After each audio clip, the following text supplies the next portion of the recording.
USKOK anti-corruption agency has launched an investigation against 6 people suspected of illegal practices during bankruptcy proceedings. Zagreb Commercial Court Judge Vesna Malenica, bankruptcy manager Pero Hrkac, his secretary and 2 other entrepreneurs have already been questioned, while one suspect, Milan Lucic, remains in Austria. An investigative judge is expected to decide today whether or not the suspects will be kept in investigative custody. USKOK is accusing them of organising a criminal enterprise. They allegedly incurred damages to companies in bankruptcy amounting to 45.7 million kuna, while securing gains for themselves of at least 27.5 million kuna. The Russian ambassador to Croatia, Anvar Azimov, made a visit to the government building this morning. This comes after Sberbank's CEO, Herman Gref, called crisis manager Ante Ramjak's decision to exclude the Russian state-owned bank from Agricor's Creditors' Council a form of blackmail, and warned that Sberbank would be forced to protect its interests before the courts. The Parliamentary Commission investigating the Agricor debt crisis heard testimony from former Croatian bank governor Željko Rohatinski this morning. He confirmed that when he was employed by Agricor, his job had been to monitor macroeconomic trends and not to analyse the concern's business practices. Asked if Ivica Todoric had motivated him to apply for the governor's job, Rohatinski said he hadn't, and that during his 12-year mandate at the central bank, he had never been asked to do something in Agricor's interests. MOL consultant Josip Petrovic and former finance ministers Borislav Škegro and Zoran Jasic are also testifying today.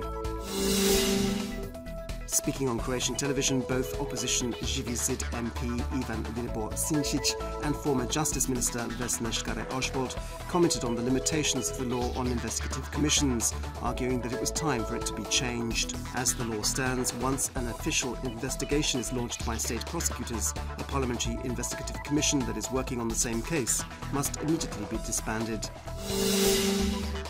Opening today's cabinet session, Prime Minister Andrej Plenković recalled last week's failed vote of no confidence in his government and in Demographics Minister Nada Murganić, thanking MPs for their support. He then confirmed that Finance Ministry officials were in London this week, where they are holding talks on the refinancing of a €5 billion debt in the Croatian road sector. Sport, and the Croatian women's basketball team has recorded its first win in the Eurobasket qualifiers. They beat Italy 83-71 in the second round. Croatia's top scorers were Marija Rejan with 35 points and Antonija Sandrić with 24 points. After 2 rounds, Croatia and Italy have won 1 and lost 1, while Sweden leads the group with 2 victories. Meanwhile, in the 6th round of Group A of the Euro Cup, Zagreb Cedevita easily defeated Fiat Torino 87-65 last night. So far this season, Cedevita have recorded 3 wins and 3 defeats. In tennis, at the ATP Masters Series tournament in London, Croatia's top player Marin Cilic faces Roger Federer of Switzerland this afternoon in the 3rd round of play in the Boris Becker group. The match is scheduled to begin at 3 p.m. And in EBEL ice hockey, Zagreb's Medveščak were defeated by Kats Klagenfurt last night 4-1. Medveščak is currently 5th in the league with 27 points. Their next match is against Salzburg at home on Tuesday. This afternoon's forecast calls for cloudy weather with some light rain and a chance of sleet and snow in the mountains. On the northern Adriatic it'll be mainly sunny, although there could be a little rain or the odd rain shower in parts of Dalmatia. Winds inland will generally be weak, while on the coast there'll be a moderate to strong and in the Velebit Channel, gale force strength northeasterly Bura wind. In the far south of the country there'll be an easterly and southeasterly Yugo wind.